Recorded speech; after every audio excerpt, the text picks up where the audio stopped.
ব্যক্তি যদি আল্লাহ রাসূলের উম্মত করে পরিগণিত হয়, আল্লাহ রাসূলের উম্মত করে পরিচিত লাভ করতে হয়, তাহলে প্রথম বলছে ও ইকামুস সালাহ, এক নম্বর বলছে কি তাকে নামাজ আদায় করতে হবে যথা নিয়ম অনুযায়ী, নিয়মতান্ত্রিক অনুযায়ী। এই নামাজ আদায়ের ব্যাপারে আমরা সমস্ত মানুষ গাফলতি, কারণ নামাজে আমরা নেই। আমরা কেউ নামাজকে এভাবে আদায় করা শিখেছি, কেউ শুধুমাত্র জুমার দিন আসে আর সপ্তাহে শেষ, কেউ ফজরে পড়ে, কেউ আসরে পড়ে, কেউ 3 ওয়াক্ত পড়ে, কেউ 4 ওয়াক্ত পড়ে, কেউ পড়েই না, আবার কেউ 5 ওয়াক্ত পড়ে। হাজির আল্লাহর বক্তব্য ছিল যে আমি তোমার উপর 5 ওয়াক্ত নামাজ ফরজ করেছি, আবার বৃদ্ধা নারী পুরুষ এটা ফরজাই বাধ্যতামূলক ফরজ। তাহলে যে ব্যক্তি নামাজে পাবন্দি না হবে, নামাজের মধ্যে যে ব্যক্তি প্রবেশ না করবে, তাহলে আল্লাহ রাসূল শর্ত দিলেন যে উম্মত হলেও শর্ত 3টা, তার 1 নম্বর শর্ত নামাজ আদায় করতে হবে। প্রিয় হাজিরিন, তাহলে আমরা যারা নামাজ না আদায় করি, রাসূলের উম্মত বলে পরিগণিত হতে হলে তাকে প্রথমে শর্ত দিয়েছে তাকে নামাজি হতে হবে। 2 নম্বর শর্ত যেটা দিচ্ছে আকিদায়ত করার জন্য চেষ্টা করতে হবে। প্রিয় হাজিরিন, 1 নম্বর ইকামুস সালাহ নামাজ, 2 নম্বর আকিমুদ্দিন দিন কায়েম,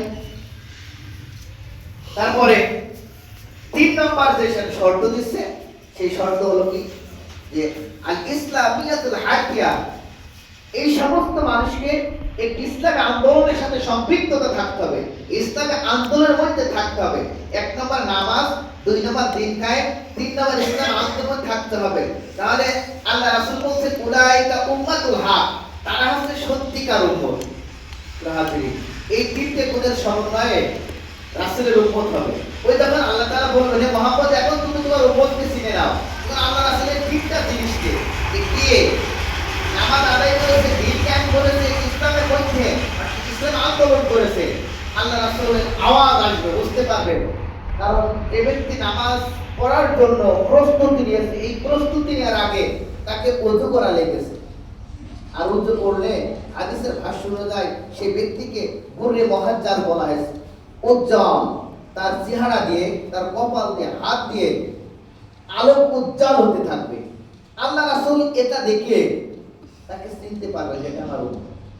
এই যে গুররে মুহাজ্জাল হাদিসের মধ্যে দিয়েছে, যাকে এই উজ্জ্বল অর্থাৎ এই আলোক বর্তিকা চমকাইবে না, আল্লাহ রাসূলের উম্মতের মধ্যে শামিল হবে না। প্রিয় হাজির, এই যে শীত মৌসুম হাজির, আমরা অনেক লোক শীতের কারণে হোক পোশাক আদি গায়ে পরে ফেলে আবার খোলা জামে ওযু করতে চায় না। প্রিয় হাজির, আল্লাহ রাসূল বলছেন তোমার ওযু যদি ভঙ্গ হয়ে যায় তাহলে তোমার ওযু করে নিতে হবে। আর যদি ওযু থাকে, আপনাদের খেয়াল থাকে তা আমাদের ভালো কথা, আমার ওযু আছে, কিন্তু থাকা সত্ত্বেও যদি মানুষ নতুন করে ওযু করে নামাজ পড়ে, এটা কিন্তু বেটার।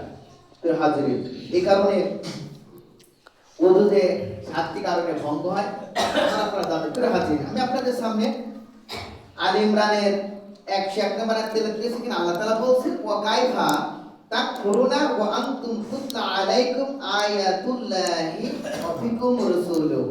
এখানে আল্লাহ তাআলা বলছেন তোমরা কেমন করে অস্বীকার করতে পারো, ও কাইফা তাকফুরুনা ওয়া আনতুম তুতলা আলাইকুম আয়াতুল্লাহি ওয়া ফিকুম রাসূলুহু, অথচ তোমাদের সামনে পাঠ করা হয় আল্লাহর আয়াত এবং তোমাদের মধ্যে রয়েছে আল্লাহ রাসূল। এখানে আল্লাহ 2টা কথা ব্যক্ত করছে। প্রিয় হাজির, এখানে আল্লাহ তাআলা বলছে তোমরা কি করে অস্বীকার করতে পারো, ও কাইফা তাকফুরুনা, কি করে অস্বীকার করতে পারো, কুফরি করতে পারো, কি করতে পারবা, অথচ তোমাদের সামনে যখন আয়াত পাঠ করা হয়, আয়াতুল্লাহ আল্লাহর কোরআনের আয়াত, আয়াত মানে নিদর্শনাবলী, আয়াত মানে আইনজ্ঞ, আপনি যে অর্থ নেবেন দেখো সে কথা আল্লাহ তাআলা বলছেন যে আল্লাহর আয়াত যখন পাঠ করা হয়, কিন্তু আয়াত নাই, যেই ধরাধামে রাসূলকে পাঠানো হয়েছে এই রাসূলও তোমাদের মধ্যে আছে।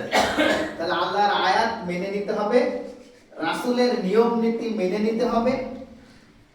তারপরে বলছে ওমাইয়া তাসিম বিল্লাহি ফাকাদ হুদিয়া ইলা সিরাতিম মুস্তাকিম।